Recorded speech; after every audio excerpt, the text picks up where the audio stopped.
All right, Logan Crosland, what's up, buddy? Not too much, man. You doing all right? I'm doing good. We're here to do part 1 of NXT Stand and Deliver. Some would say you got the good part. What do you think of that?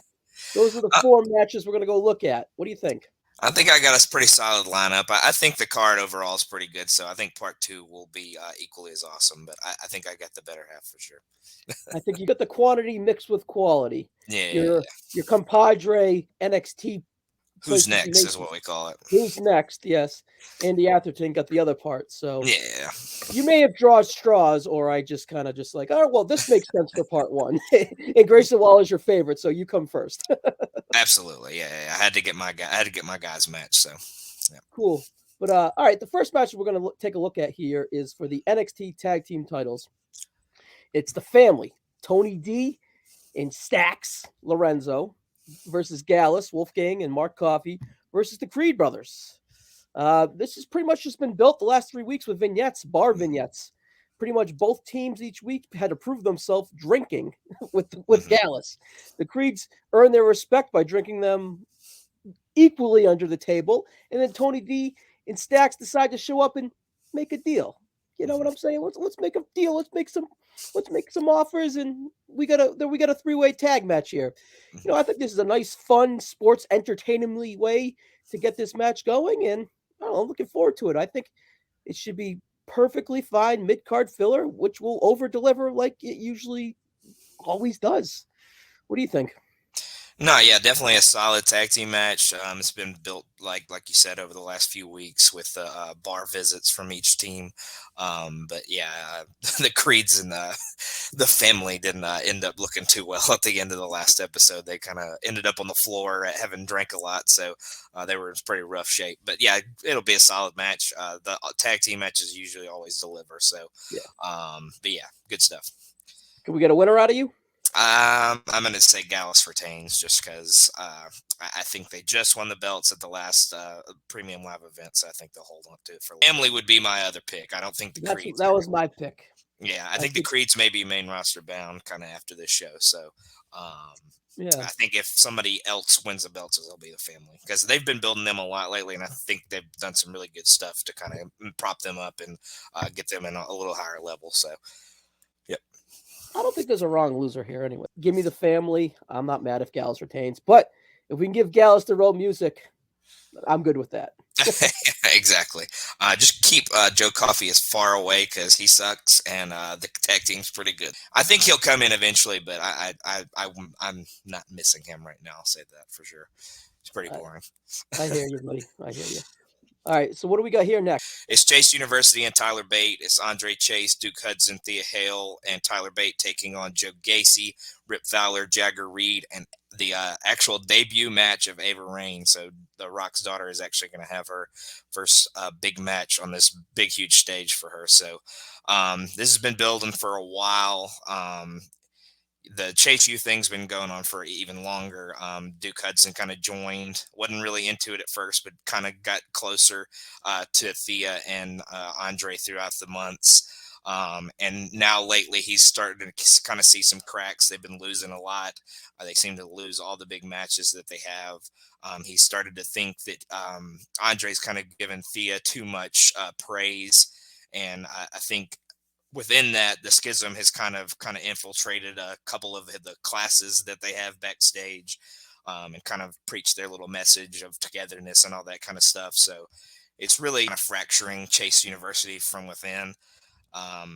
So the winner of this match controls Chase U, correct? Yeah, I was they made that stipulation last night that the winner controls Chase University. So Schism wins, they get Chase U all of themselves. So, but yeah, this match should be good. It'll be interesting to see how Ava does. It's her first match. The grizzled young veterans dyad, whatever you want to call them. Jagger and Rip, they're awesome. They're a great tag team. I really enjoy Andre Chase. And I think him and Duke Hudson have been a pretty good team lately. Really Thea good, has actually. Thea has a ton of fire and stuff like that. She's still young and green, but she has a lot of energy. So it's fun to see her, just bounce around and act like a wild pit bull. So I think it should be entertaining. Probably will be one of the lower starred matches of the night, I guess, but I think it'll still be entertaining for sure. It should be pretty good. I'm sure they'll set up the girls for success, and I'm just surprised how. I think I texted you this like a month. How good of a tag team wrestler Duke Hudson is. You know what I mean? It's really his calling, especially a tag team babyface wrestler. That this Hmm. poker player guy was just blah. What Hmm. was he friggin' Brandon Verk during the pandemic Yeah. with MVP and St. Thorne, like Hmm. with no personality, nothing. So Hmm. I don't know. This Chase U just seems like a perfect fit. I really don't want it to end. And then you have the best worker in NXT as in Tyler Bate in this match too. So you Yeah. know it may surprise us, but yeah, like you said, it's not for the star rating. It's kind of to progress stories and just Hmm. very good filler. Yeah, and this could be like an opener. I think it could probably really wake up the crowd. Have a really good match to start thing. I mean, there's probably a couple other matches they probably choose as an opener, but this could definitely function I kind that of like way. that.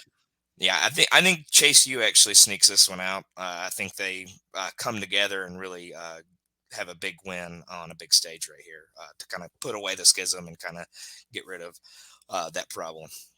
No way the Rock's daughter's losing her first match. Give me Oh, heck. Schism. We'll see. We'll see.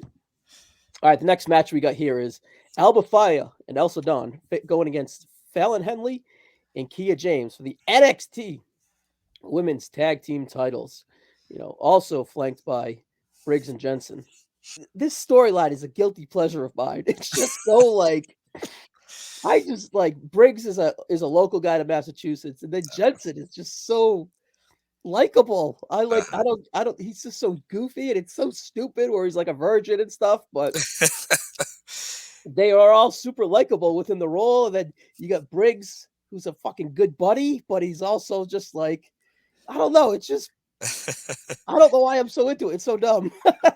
Yeah, he just wants to tag with his buddy, but he kind of wants to help him out with the girl of his dreams and all that too. But he wants to get back to the tagging, so he wants Brooks to figure it all out. But yeah, Brooks plays the goofball virgin role pretty well, so I can't deny that it is entertaining. I kind of want to see it come to whatever conclusion it's going to come to, whatever that is.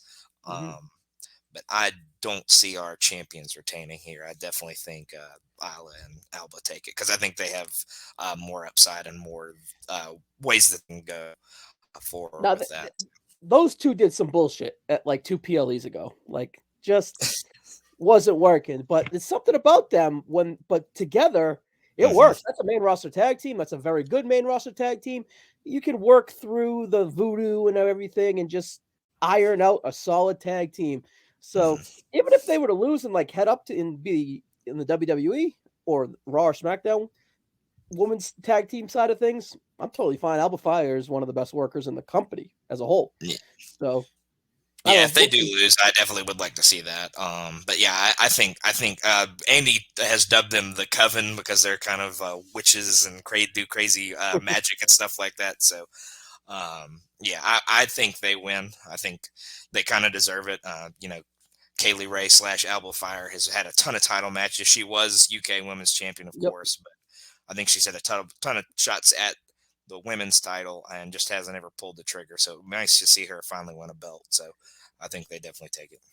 Not going too far down a rabbit hole with this storyline, but what is the end goal here? Is it going to be like a Fallon has a crush on Brooks, or who knows, or who cares? My, I'm my I'm not interested. I'm not gonna lie. So they've introduced this Sebastian idea, like Kiana had this date with this other guy named Sebastian or whatever. So I think he may be somebody that debuts eventually, and that might be that couple. And then Fallon will feel bad for Brooks, and down the line they somehow get together, even though they kind of play it like Their Briggs and brother and her sister. kind of a Yeah. couple. So I don't know. So we'll see. I, It's I too think it ends funny. with It's too I think funny. I think it ends with heartbreak before poor Brooks. So But I dig that tag team.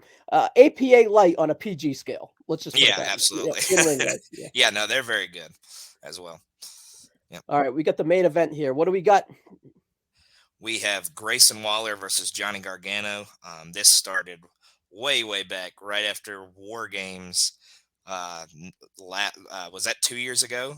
Yeah, A little When over two. Gargano was leaving NXT. Yeah, it was like a year and a half ago. It was like 15 months ago, I think is what they keep saying. So, December um, 2021. okay, yeah. So yeah, they had War Games one night. Gargano comes out the next Tuesday, or maybe 2 Tuesdays after that, cuts a promo, kind of gets towards the end, and Waller comes out, nails him with a chair.